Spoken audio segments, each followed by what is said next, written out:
This is Radio Free Cybertron, episode 354, recorded March 12th, 2014. I'm your host, Brian Kilby. With me this week, we have Diecast, Don, and Melvar. Gentlemen, how's it going? Windy. Pretty good. Excellent. Yeah, very, very windy. God, yeah. I mean, I about was blown off the road on the way home from work this evening. It was awful. So, what is this? Uranus or something? Vulcan? Which winter storm is this? Huh? Crappy. The eighth dwarf. Yeah. So, you know, we weren't actually going to do a show this week, not a live show. We were going to do a JD tribute, and I never actually got it finished. So I'm like, what do I want to do? But then, bam! The best news, like, ever for me popped up today. So we'll get into that a little bit later on. But on the show this week, we have news, Q&A with Rob Springer, and appreciate that. So one of the reasons that I was really not planning to put a show together this week is because, like, right after work tomorrow, maybe Friday morning, I'm heading out to Atlanta for JoeLanta. Rob Springer and I will be there. It's a Transformers, G.I. Joe, He-Man, Masters of the Universe, big toy convention. Used to focus primarily on G.I. Joe, but now they are expanding. Rob has a Transformers panel, and we have a table. So that will be fun. You can come by and see us. Hopefully you will hear this in time, or view this in time. That will be March 13th, 14th, 15th, and 16th in Atlanta, Georgia. You can go to JoeLanta.org, JoeLanta.org, to find out more. If you go to our Facebook page, we actually have an interview that Diecast put together this weekend. Diecast, why don't you quickly tell us about that interview? Well, that interview was from the New Jersey Collectors Con. It was a convention. It's kind of like the one Brian's going to. It was just a little bit of everything. They had, people dressed up as G.I. Joe there. A whole bunch of, basically just a dealer room. They didn't have any panels or anything like that. So it's, I guess if you like a dealer room, it's a good show to go to, and it's only a day. But the most interesting thing was the gentleman from Diecast Toys, who's actually creating the new Kronos figure, which is a masterpiece style Skyfire from the original G1 cartoon. It's 14 inches tall, so it towers over like Masterpiece Prime MP10, and it's newly redesigned from the original photos that we got. So if you go to our Facebook page, you can also check out the new photos of it, and it looks amazing. And for the price, it's around $165 depending on the retailer. It's 14 inches tall. So you look at Fans Toys Scoria, which is roughly $200 depending on the retailer. This figure is probably double the size of it. I think they're saying it's going to be around 5 pounds. Holy crap. And they're only going to produce 1,000 of these. So they are soon going to be sold out. I think what the retailers did is, out of this 1,000, like a store like Big Bad Toy Store said, okay, give me 50 of them. Big Bad Toy Store, while I was there at the New Jersey Collectors Con, listed it as sold out, along with a lot of the other retailers. Now, I think that because Big Bad Toy Store sold the allotment that they already agreed to buy, they said, give me more. And by now, the retailers have completely bought those 1,000 units that they're going to produce. So once the retailers sell out, they're completely out. They can't go back and buy any more. Hey, Diecast, I know there wasn't a picture of anything about the jet mode, but did you get any hints of the transformation? Anything as far as, of the alternate mode, how it transforms, anything like that? There is a render floating around out there, but as far as the exact transformation, I have no idea. We're supposed to get color shots in probably a week and a half, and this figure is actually supposed to be released the end of March, beginning of April. So, you know, whether that holds true or not, but this figure is going to be in our hands pretty quick. That was a great job putting that interview together. Really enjoy you being able to do that. I'm going to have to hit you up for that more often. Yeah, no problem. That was Definitely. awesome. That was awesome. Again, you can go to our Facebook page, and I'll also embed that in the show posting for this this episode of RFC once that's out there at tfradio.net. Let's see here. Anything else? Oh yeah, one more thing. Thank you to everyone who has submitted a review on iTunes, Stitcher, or your podcast aggregator of choice. Keep them coming. It's the easiest, cheapest, simplest, best way to help share Radio Free Cybertron with the rest of the world. We do this podcast for free. You know, I listen to a lot of podcasts that say, well, we do this podcast for free, and we'll keep it free as long as you buy it. Well, no, we're not asking you to send us money or, you know, buy anything. We just, you know, we do it because we love it, and because, you know, we want to share our love of Transformers with you. So we're not asking for any money or anything like that. Just leave us a review. That would be awesome. We would appreciate that. It would be great. So I want to jump to This Week in History because a couple of items really jumped out at me this week. So in 1946, This Week in History, Frank Welker was born. Yay! Yay! Best known, of course, for being Freddy on Scooby-Doo. Right. I thought I knew him for something else. Oh, Santa's Little Helper. Santa's Little Helper. Dr. Claw. Dr. Claw. Very good, yeah. Random animal sounds in every Disney movie ever made. Yeah, and like half the Decepticons and G1 and stuff. I was going to say, I thought he did, you know, one or two Transformer voices. Wheelie. He was Wheelie. He was Rumble and Frenzy. Megatron. He didn't know if he was red or blue. Season 3 Galvatron. Megatron mostly. Soundwave. Lots of awesome characters. So Frank Welker is awesome. Happy birthday. And, you know, I actually didn't even think about this because he's on Facebook. We're friends on Facebook. But Neil Kaplan was born this week in history. I was like, hey, happy birthday, Neil. But, yeah, Neil, I keep forgetting. Neil was the voice of Optimus Prime. And he was also Rotor in Robots in Disguise. And he was also Hawkmon in Digimon 02. Yep, that was the Saban stuff, right? Yeah, Saban did the double on those. Yeah, he, you know, I liked his Optimus Prime. It definitely has its own feel to it, and he's a great guy. I really like Neil. He's a great guy. But for me, the biggest item of the week. So in 1998, the Beast Wars episodes Code of Hero, Transmutate, and Agenda Parts 1 through 3 debuted on Cartoon Network during Toonami. So a second ago, you might have saw me, like, if you're watching the video, like me looking around for something. It's because they were actually also giving away toys during that, if you called in a number. Oh, wow. Yeah. So at that point, I was not the biggest Beast Wars fan. I really hadn't paid it much attention. But that airing on Cartoon Network really won me over. Didn't help that, you know, like, all 3 episodes are flipping amazing. Yeah, that's a good batch of episodes to watch. Yeah, so Code of Heroes, like, wow. Transmutate, I'm like, this is amazing. Then Agenda, you know, like, by the end of Agenda Part 3, I was just, like, hooked. But I also won Airazor that week that I was looking for, because I still have that Airazor somewhere, but I can't find it. So basically what happened, a commercial would pop up, and it would say, call this number to, you know, whatever, and if you get through, you win. So what they didn't tell you is they actually turned that hotline on like 15 minutes before the commercial came on. And they used the same number each day, so I just kept calling it until it went through, and it went to a voicemail, basically, and I left my name and address, and voila, Airazor. Pretty nice. Well, now, is that the original Airazor, yeah, or was it the, it is? Not the Transmetal. It was the good one, the basic Airazor. Oh, okay.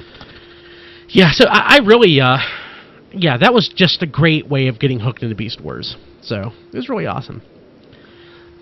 Okay, let's go ahead and jump to the news for this week. Does anybody care about the new IMAX movie poster? No. Yeah, I mean, No, not really. Not really. I'm excited about the movie. I don't care about the movie, let alone the poster. I mean, that's pretty much the shot we saw in the trailer. In the last trailer. Yeah. And that's the one I was saying that I think he's locked down, and they're saying that's the one where, the gun comes out of his mouth. So a large percentage of this movie, I don't think it's 100%, but it may be, was shot in IMAX. Meaning that IMAX is pretty much going to be the way to see this. I really love IMAX. Some movies it really makes, like I really didn't like The Dark Knight Rises or whatever it was, but in IMAX it was amazing. I'm really looking forward to seeing this in IMAX. It's going to be an experience. So that's going to be pretty great. But I'm not even going to pull up the poster. You can go see it yourself at tformers.com. So the other Transformers, like official Transformers related news item I wanted to talk about this week was the BotCon 2014 convention set. New figures were revealed, which were Frack and Tornado, which was based on Nightstick and Cyclonus. What do you guys think about the set? It's nice looking, I guess. Well, now this was someone else's post I saw on Twitter, but it sums it up so far. So far, with the two figures we've seen, this is what the Collectors Club is doing right. Obscure characters that would never get made for the fans. Heck, I had to look up and see who Frack. Ferric, I had no idea who that was. I had no clue. I had to look it up. I like this figure a lot, and I want the rest of Squadron X, quite frankly, so keep them coming. I like the colors. I like the colors. I like the colors. I would almost rather this. I don't know. I like the colors. I'm not going to go much more beyond that. I'm not getting the set because I'm not going to BotCon this year. But I don't think this is a set that would win me over to purchase it. I love Transformers, but I'm not a completist. I really have to want a set to get it. The Cannonball figure didn't really do much for me. Yeah, so me neither. the set overall I'm not going to get, but I think I will seek out this one. So. I like that they're using a good mold, because that Cyclonus mold is awesome. I am a completist when I start collecting these Hasbro figures, but this is so separated, the Collectors Club figures, that please don't try and convince me that these are part of the Hasbro figures, because I don't want to have to buy them. But yeah, they're far enough away to where I don't feel the need that I have to have them as a completist. I tend to get my stuff in, I tend to get the peripheral BotCon figures from the last few years. Like last year's I got from Don. Thank you, Don. No problem. But usually for me, the really cool stuff are the add-on pieces. The troop builders. Yeah. It's been since the G2 set, since there's been a must-have to. Oh yeah, the G2 set is. I mean, as good as I love the Games of Deception set, where we got the Seekers and Bug Bite and Dreadwing and all that, and that's a phenomenal set. But that G2 set is just something special for me. Oh, the Games of Deception set, we've also gotten 3 characters of that in a mass release since then. Yep. So. Much to some people's chagrin, but most people who didn't get the BotCon set have been pretty happy with that. But with that being said, it's not the exact same mold. It's a slight retool. But yeah, so actually, it'll probably be until the eventual, cross my fingers, GoBot set that will eventually have to come out, until I really Yes. have to have a BotCon set. I have something to tell you, but I can't tell you on here. You may get your wish. Oh, I know. He says he can't. No, I didn't. I'm just saying he may get his wish. That's all I can say. Oh, I have a pretty right good. I have a pretty good feeling I'm going to get that wish. right now. But yeah, so Okay. so Diecast is alluding to this, and this is the reason that I'm doing the frickin' show this week. Unique Toys revealed Salmore, which is their Psykill homage, aka not-Psykill, aka Leader of the Renegades from GoBots, and you know, I'm pretty much blinded to the quality. Like, it might be a great figure, it might be a terrible figure, but I don't care. It's flippin' Psykill. So to me, it looks great. I love it. It looks really nice. I want it. It's a very interesting take on the character. I want this and the eventual green recolor that will have to happen.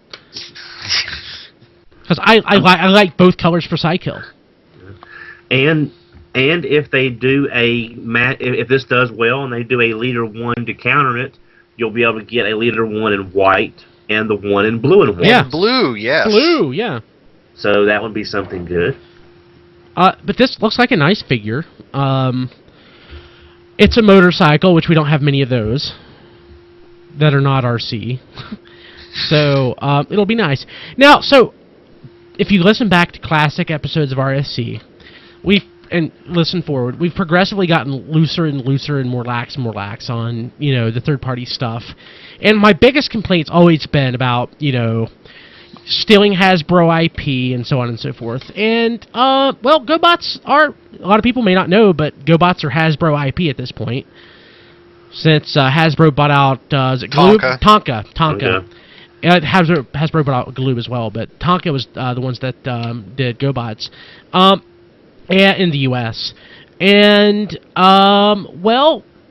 they haven't really done much with GoBots. Yeah, I think we got a couple Minicon names in Armada, and that was... And the name GoBots. Yeah. Twice. And then you've also got the Fracture figure in the Walmart movie exclusive wave. Until I get a mass release scooter, I'm just going to say that they're not doing anything with So GoBots. I get a Leader 1. We got a Leader 1 in Armada. He was a Minicon. He was Megatron's Minicon. But for a week, Copter was Hot Shots, I think. Yeah. No, Dion's.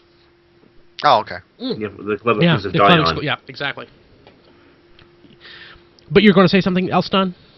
Oh no, I was just going to say that the Hasbro owns the right to all the names, but Bandai still owns the molds. That's why you'll never see, those great molds released over here again unless they choose to re-release them as something else. Can they not do the likeness, or is it the likeness out too?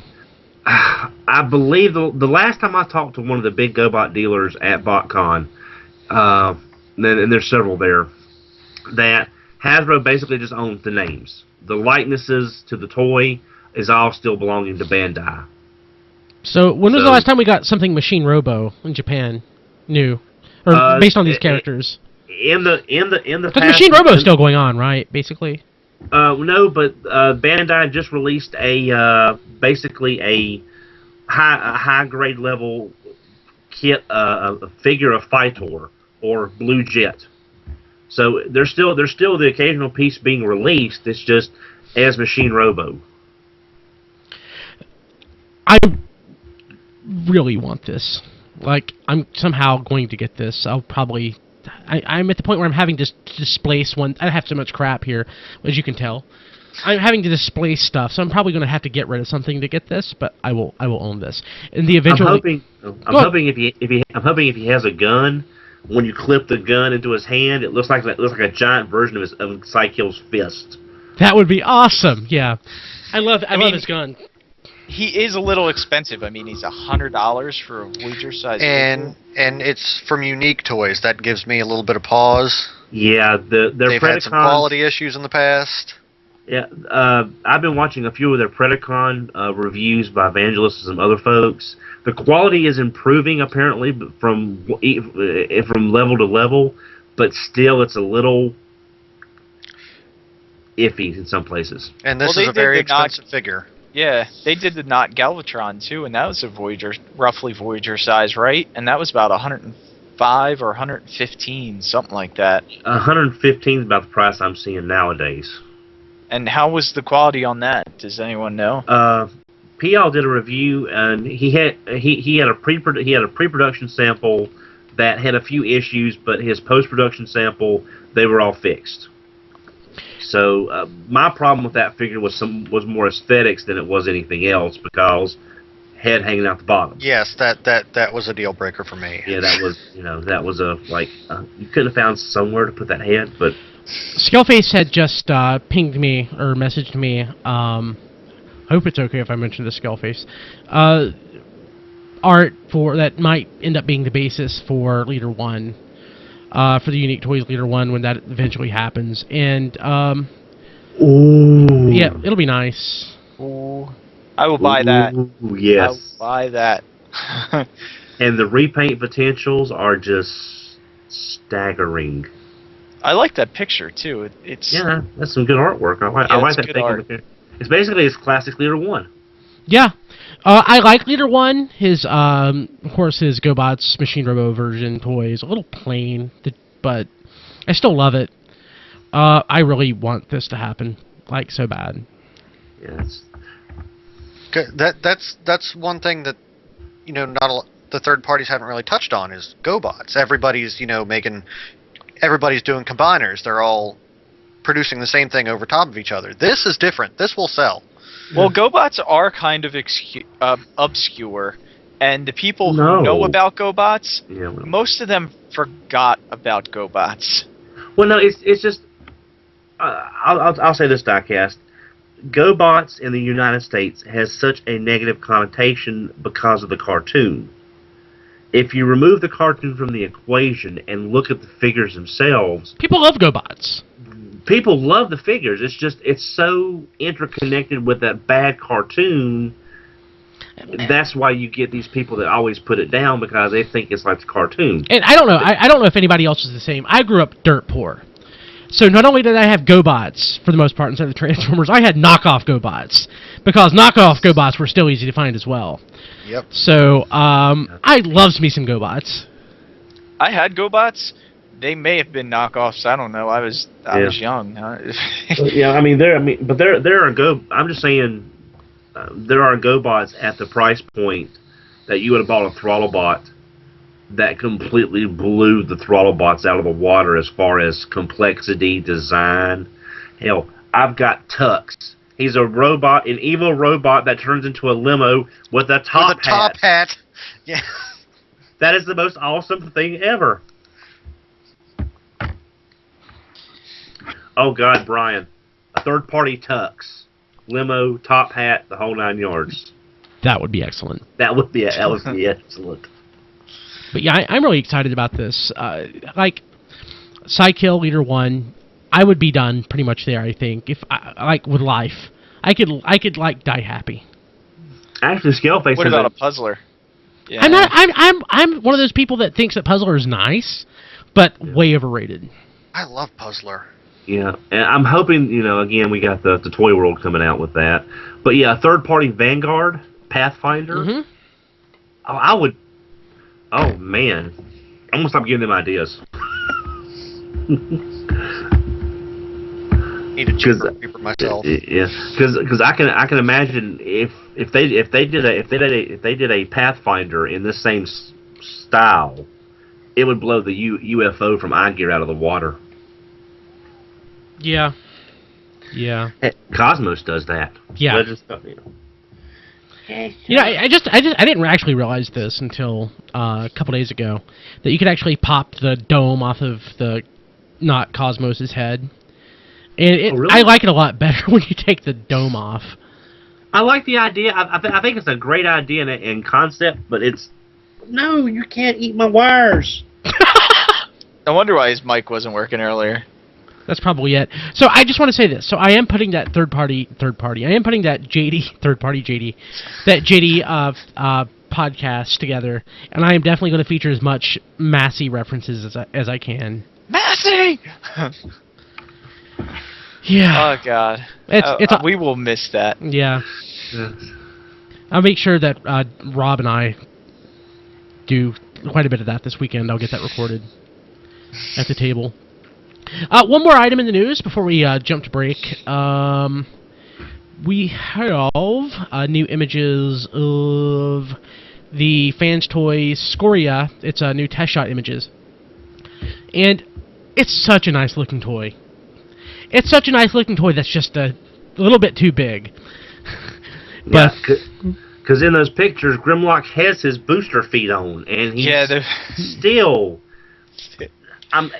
If Slag was like a half-inch short, and I've never let scale bother me, but for some reason, this is bugging me, and I don't know why, but it is. And it's such a gorgeous figure. I know. It's got a lot of gold and a lot of, the flames coming out of the mouth are really nice touch.